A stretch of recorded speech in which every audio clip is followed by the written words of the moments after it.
All right, real quick, it's yours truly, Mr. Taliaferro. Before the video starts, it would mean the world to me if you follow me on Twitter, Instagram. That's how my business grows. It's Mr. Taliaferro on your screen right now. When you follow and subscribe to me, you become one of the Pharaohs. That's how I talk business, and that's how you support a young hustler out here getting it.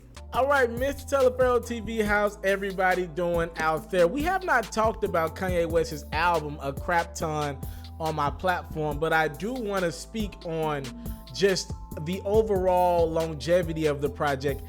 I'm listening to it again. I don't think this is going to be one of Ye's classics.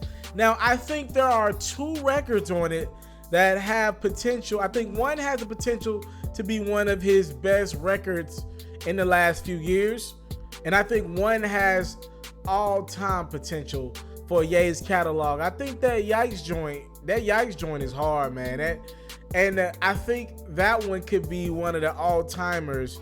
And for Ye, I think he's gonna have to really stretch this one, man. I'll be surprised if he does a tour with this project. I think the All Mine one might be good for radio, and we know Kanye's been complaining about radio a lot the last few years.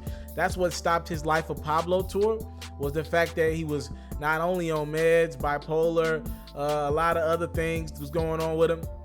He was on stage complaining about Drake and DJ Khaled getting radio play, and he wasn't getting a lot of it.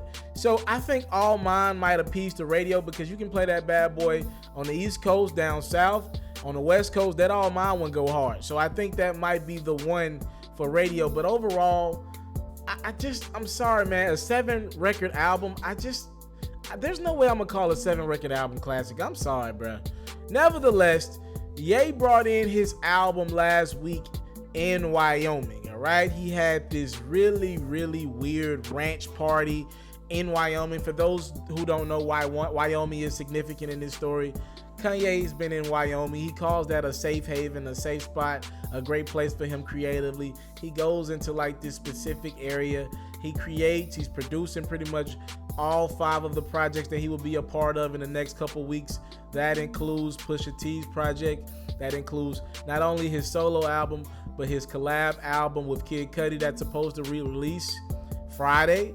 That also includes his project for Nas and his project for Tiana Taylor that are all expected to release at some point in June. So Ye's been there creating, producing all 35 of these records, 7 per album, and he's been in Wyoming.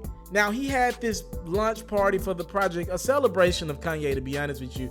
He brought out some big names. Of course, everybody that he's working with in the near future, including the names that I just named. And also, he brought out Dame Dash. I think I seen Chris Rock there. A lot of powerful program directors were out there as well. So, I mean, yeah, he brought out everybody that still likes him. A lot of rich people that I don't know by name were out there as well.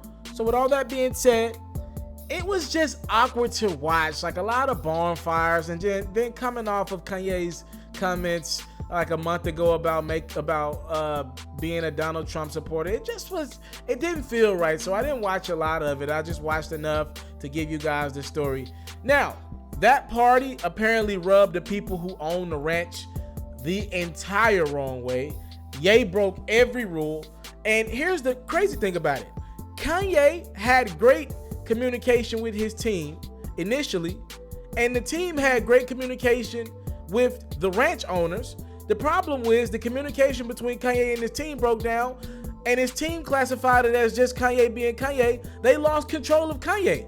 So the ranch owners and Kanye's team had great communication, according to the ranch owners, who did an interview with The Blast, right? But the problem is, Ye all of a sudden just started changing his mind, and his team was like, yo, we don't have any control over Ye when he does this. We just gotta roll with it because we want to keep our jobs. The Blast was able to speak with the owner of the ranch. Her name was Jane, and Jane discussed just how confusing it was to have Kanye on a ranch. She was like, it was great exposure, but everything else was confusing. Ye was originally planned to have the party inside of the ranch, but in typical Kanye fashion, every 30 minutes, he changed his mind, which ended up with the theme being outside, and that's where you seen the barn fire and all that, and the music was too loud, which caused a couple of the ranch neighbors to complain, by the way, this is crazy. I didn't even know ranches were close enough where people can hear the music from one ranch to another.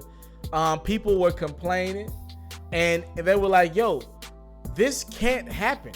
Teton County, which is a part of Wyoming, they got pretty strict rules out there when it comes to noise. And after 10 p.m., the noise is supposed to be under 80 decibels, but Ye and his party had the decibel as loud as 120. 40 decibels over is incredibly loud. Well, much louder than the 80, right? The party was supposed to end at 10, but Ye ain't even get that thing going at 9:30. So he broke every rule. According to Jane, her husband threatened to cut the power on the event. Can you imagine being somebody like Nas and Chris Rock? You're legends, and you're at a party where somebody said, yo, we about to end this and cut the power off. That probably is something that they hadn't experienced in decades, right? So again, crazy event. The owner admitted she would have charged Ye $50,000 for the event if she would have known it was like that. I'm guessing she charged him maybe 20, 25, 30, somewhere along the lines of that.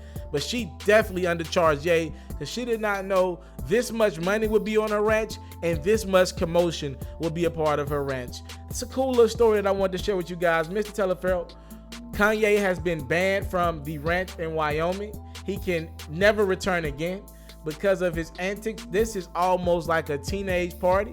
Remember when we was trying to throw parties back in the day at venues that really ain't want us there to begin with, but we threw them anyway, and that was a one-off because we was never allowed to come back again because our parties got crazy. The problem is we're talking about 40 and 50-year-old people, for the most part, who didn't follow any rules, starting with one Kanye West because he lost his mind per usual and changed on his team, which made his team change on the ranch owners, which made everything just crazy. The team, Kanye's team, was trying to tell the ranch owners like, yo, we're sorry. This is out of our control. This is just Ye being typical Ye. The problem with Ye is being typical Ye is he's a free thinker, quote unquote. That's why he loves Donald Trump and he doesn't follow any rules. Thank y'all for the time, love, and support. I don't take it for granted. Salute. And I'm out. I want to salute you, homie, you know, for building your own thing and doing your own thing, creating your own platform, your own website. I got one life to live out my dreams, and I'm giving this thing all I got. I interview celebrities. I talk sports. I represent the culture. Right now, you're turning up on MrTaliaferro.com, shawty.